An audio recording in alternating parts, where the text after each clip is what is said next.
सर्वमंगल मांगल्ये शिवे सर्वार्थ साधिके शरण्ये त्र्यंबके गौरी नारायणी नमस्तुते। ओम दुम दुर्गाय नमः।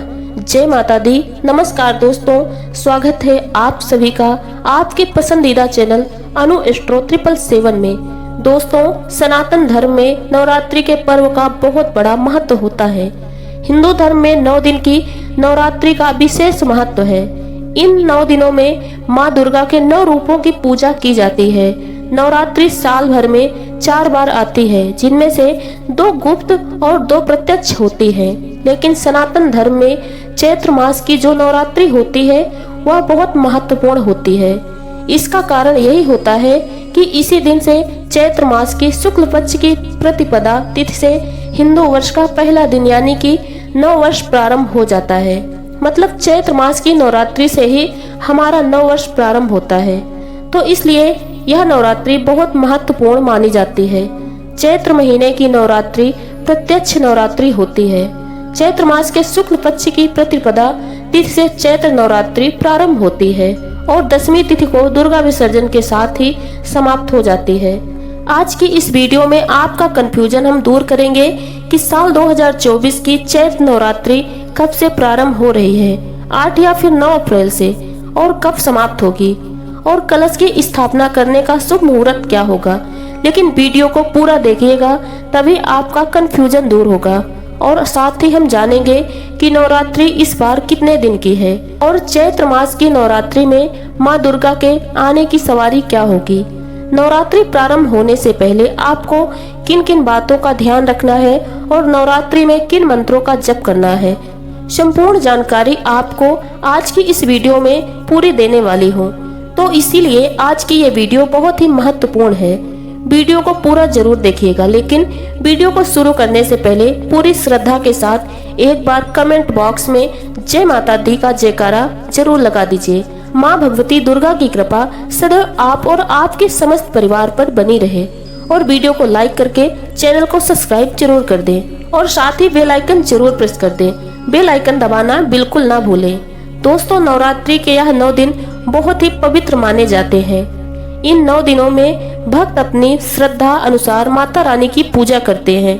इन 9 दिनों में नाखून, बाल आदि काटने के लिए बिल्कुल मनाही है।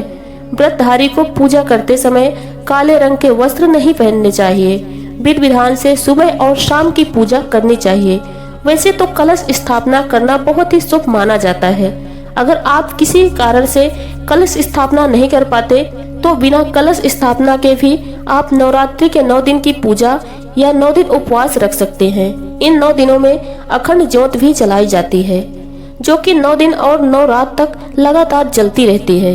इन 9 दिनों में श्री दुर्गा चालीसा पाठ, श्री दुर्गा सप्तशती का पाठ किया जाता है। अपनी अपनी परंपराओं के अनुसार अष्टमी और 9वीं तिथि को कन्या पूजन किया जाता है। दोस्तों, नवरात्रि में माँ दुर्गा के 9 स्वरूपों की आराधना करते हैं। प्रथम शैलपुत्री, द्वितीय ब्रह्मचारिणी, तृतीय चंद्रघंटा, चतुर्थ कुष्मांडा, पंचम स्कंद माता, छठ कात्यायनी, सप्तम कालरात्रि, अष्टम महागौरी, नवम सिद्धदात्री।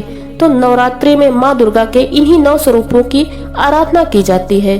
अब इनकी पूजा से क्या लाभ होते हैं, तो देखिए, पहले दिन माता शैलपुत्री की पूजा की जाती है, क्योंकि कलश की स्थापना के दिन पहले दिन हम माता शैलपुत्री की पूजा करते हैं।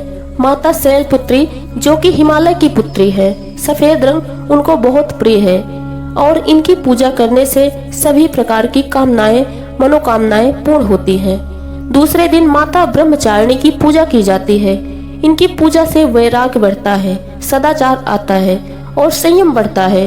नवरात्रि के तीसरे दिन माता चंद्रघंटा की पूजा की जाती है। कहा जाता है कि माता चंद्रघंटा की पूजा से मानव सांसारिक कष्ट से मुक्ति पा जाते हैं।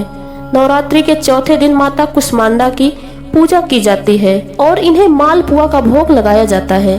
माता कुष्मांडा की पूजा करने से हर प्रकार की मनोकामनाएं, सुख समृद्धि, सौभाग्य सब कुछ प्राप्त होता है।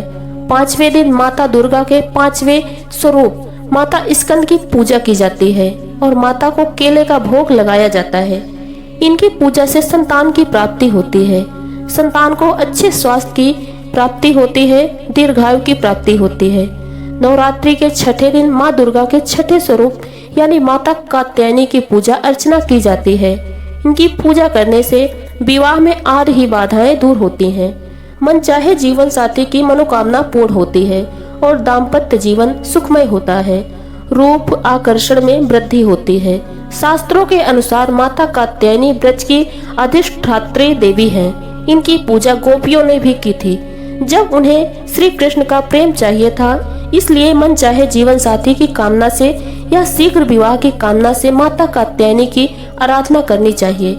7वें दिन यानी कि नवरात्रि के 7वें दिन माता कालरात्रि की पूजा की जाती है और माता कालरात्रि की पूजा करने से शत्रुओं से मुक्ति मिलती है।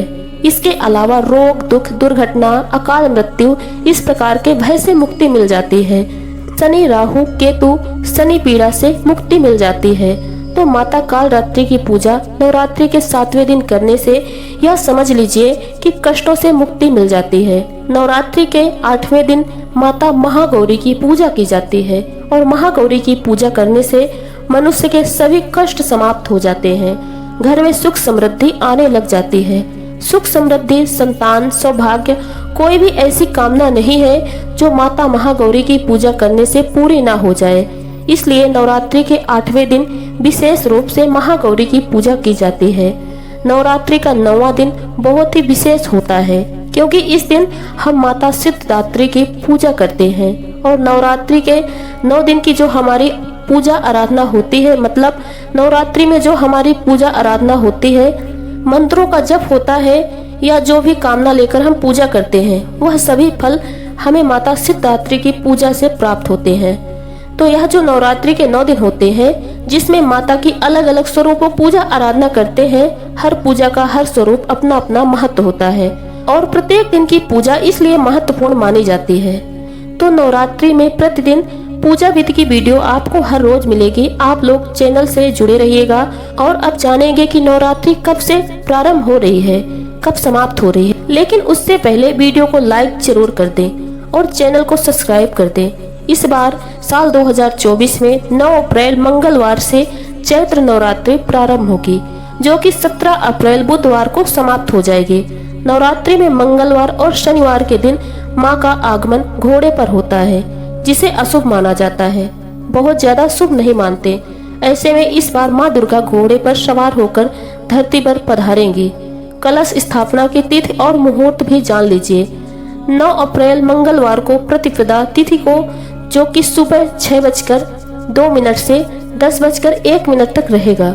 अगर आप इस समय कलश स्थापना न कर पाए तो अभिजीत मुहूर्त यानी कि सुबह 11:57 से 12:48 के बीच में कलश स्थापना कर सकते हैं।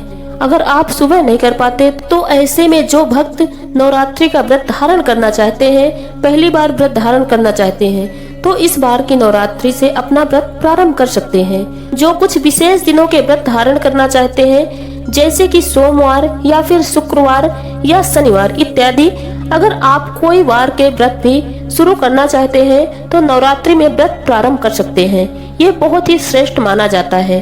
कोई भी नया व्रत प्रारंभ करने के लिए शुक्ल पक्ष का समय, नवरात्रि का समय सर्वश्रेष्ठ माना जाता है। इस बार किसी भी तिथि की घट बढ़ नहीं है। 9 दिनों की पूजा करने का पूरा समय मिलेगा। अष्टमी तिथि रहेगी 16 अप्रैल मंगलवार को, नवमी तिथि रहेगी 17 अप्रैल बुधवार को और 10वीं तिथि 18 अप्रैल गुरुवार को होगी। 10वीं तिथि को नवरात्रि व्रत का पारण होगा और दुर्गा विसर्जन किया जाएगा। इसी के साथ नवरात्रि का समापन हो जाएगा। दोस्तों, ये थी जानकारी चैत्र नवरात्रि की। चैत्र नवरात्रि कब से प्रारंभ हो रही है और कब से समाप्त हो रही है, और हमारे द्वारा दी गई जानकारी आपको पसंद आई तो वीडियो को लाइक करें और वीडियो को अपने दोस्तों में ज्यादा से ज्यादा शेयर जरूर करें। और हमारे YouTube चैनल में आप पहली बार हैं तो हमारा YouTube चैनल अनु एस्ट्रो 777 सब्सक्राइब जरूर करें, साथ ही बेल आइकन प्रेस कर दें ताकि हमारे द्वारा नए नए वीडियो का नोटिफिकेशन आपको आसानी से मिल सके। और आज का वीडियो बस यहीं तक, मिलते हैं अगले वीडियो के साथ। जय माता दी।